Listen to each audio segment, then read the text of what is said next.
sudah masuk lagi di Shurality dan ini aku lagi buka DM ada 2000 pertanyaan gitu ya untuk kamu di sini. Oke, baik.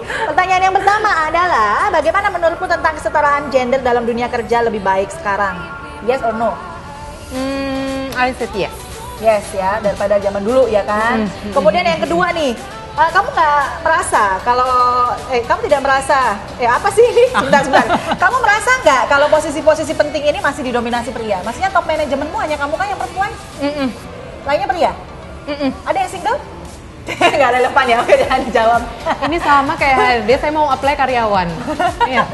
Sama ya? Iya, jadinya perempuan atau laki? Ini pertanyaan gitu ya, oke. Ada pertanyaan ketiga, ini dari yang namanya tidak boleh disebutkan gitu ya. Masih ada stigma perempuan yang sudah menikah dan ingin kembali bekerja lagi sebagai profesional itu susah. Bener nggak sih? Kalau aku sih secara pribadi bener ya. Kamu pernah bekerja nih sebagai manajer katakanlah. Kemudian kamu harus menikah, kemudian karena hamil akhirnya kamu ngurus anak dulu sampai agak besar, balik lagi kerja kamu nggak akan bisa untuk mendapatkan posisi seperti semula. 50-50. 50-50 ya. Depends on company ya kayaknya ya. Sebenarnya bukan depends on company sih, tapi adalah depends on our networking. Oh, orang gitu. dalam.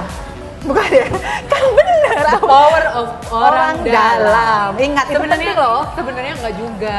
Sebenarnya itu kalau perempuan sudah di profesional, terus akhirnya memutuskan menikah, punya anak, mengurus biasanya sampai berapa sih? 2 tahun sampai 3 tahun. Terus akhirnya dia bosen nih, anaknya udah bisa ditinggal. Yeah. Terus dia pengen kerja lagi, pengen profesional.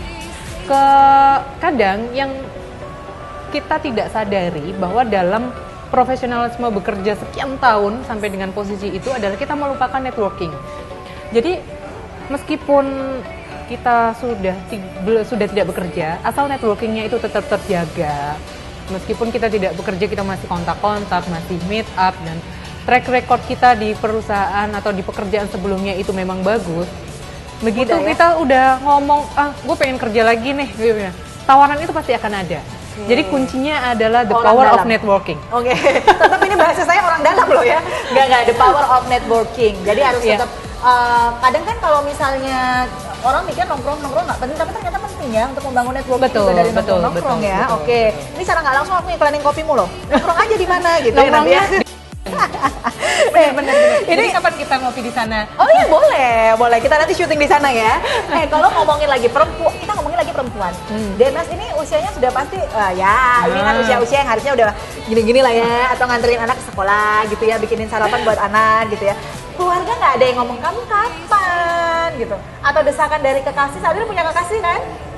Perlu dipublish? Oh iya harus lah, punya atau enggak? Kalau jawaban Anda enggak, kita closing aja ini acara, udah nggak ada pertanyaan nih. Tapi punya pacar ya? Punya. Nah, dari sisi dia nggak ada kayak, ayo dong kapan dong kita nikah gitu? Enggak juga, belum begitu. Cuman kalau misalnya dari keluarga kayaknya udah bosen kali ya. Iya, udah nanya udah Jadi bosen begini, ya? jangan kalau memang kita tadi memutuskan bahwa kita fokus pada karir nih.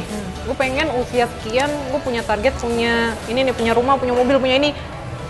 Cash, nggak ada utang nih ya. Nah, tapi jangan pakai the power orang dalam dengan kerja kita sendiri. Nah, pada saat itu saya harus kerja begini, dan kalau itu sudah tercapai, misal belum tercapai, terus ada desakan untuk menikah, jangan pernah menikah hanya karena untuk status sosial. Cakep. Nanti ujung-ujungnya kalau cerai kasihan, ya kan? Betul. Cakep. Karena tagihan tetap berjalan kan. Cakep. Jadi jangan pernah menikah dengan status sosial. Kalau memang kita sebagai perempuan punya target pribadi, punya bakat pribadi, ya udah kejar. Begitu target itu udah kecil, alhamdulillah mikir step yang lain untuk keluarga monggo. Target kamu apa? Nah, itu tadi kan saya bilang saya mau beli rumah, beli mobil, cash semua, nggak ada ini. Semua. Ya kan? Nggak usah utang. Oke. Terus laki-lakimu ini fungsinya buat apa? Harusnya dia itu yang membeli gitu loh. Nggak bisa jawab. Tapi gini, pernah nggak di dalam hidupmu merasa bahwa kan wanita ya, wanita itu kebutuhan dasarnya adalah ingin merasa diperhatikan dan dicintai. Nah, pernah nggak sebagai seorang wanita karir yang mandiri yang harus kelihatan tegar selalu ketika di depan anak buah gitu, ngerasa kayak dalam satu hari itu kayak aduh aku sedih banget sih, nggak ada orang yang merhatiin, nggak ada orang yang memberi kasih sayang gitu? Itu dari pengalaman beberapa teman yang bekerja ya. Mostly happen. Saya juga itu mostly happen. Jadi tapi jangan terus akhirnya istilahnya apa ya, mengalihkan bahwa gue kerja, ngapain gue sedih kerja. Sebenarnya jangan, ya udah kita perempuan pengen dicintai, pengen ini, ya udah nikmatin aja, orang itu namanya perasaan kan. Cari pacar, cari gandengan, ya kan kita happy sama temen ya, itu mengisi gitu. Tapi kalau kita alihkan, akhirnya jadinya alihkan tuh mengalihkan ke pekerjaan nih. Kadang ada orang karena nggak mau berpikiran dengan perasaan, berurusan dengan perasaan, dia mengalihkan ke kerjaan nih, tambah ini. Padahal itu memanipulasi diri kita sendiri gitu. Ya udah kalau pengen dicintai, pengen apa, ya udah cari, ikutin, kita ikutin aja. Karena kita kan perempuan gitu, kadang tuh pengen dicintai gitu ya. Meskipun setelah itu menangis-nangis. Biasanya kalau perempuan udah main perasaan baper, bucin ya kan. Oke, jangan kemana-mana, kita masuknya lebih dalam lagi nih di segmen terakhir. Nanti kita akan ngobrol nih sebenarnya Denas ini next projectnya apa gitu kan. Terus kita akan juga nanya pengalaman-pengalaman pada saat bekerja di coffee-nya dia yang sekarang ya kan. Karena kita akan diundang nanti untuk syuting di sana. Jadi tetap bersama kita hanya di Issue Reality. Minum jus aja dulu daripada kopi. Sehat, jiwa raga.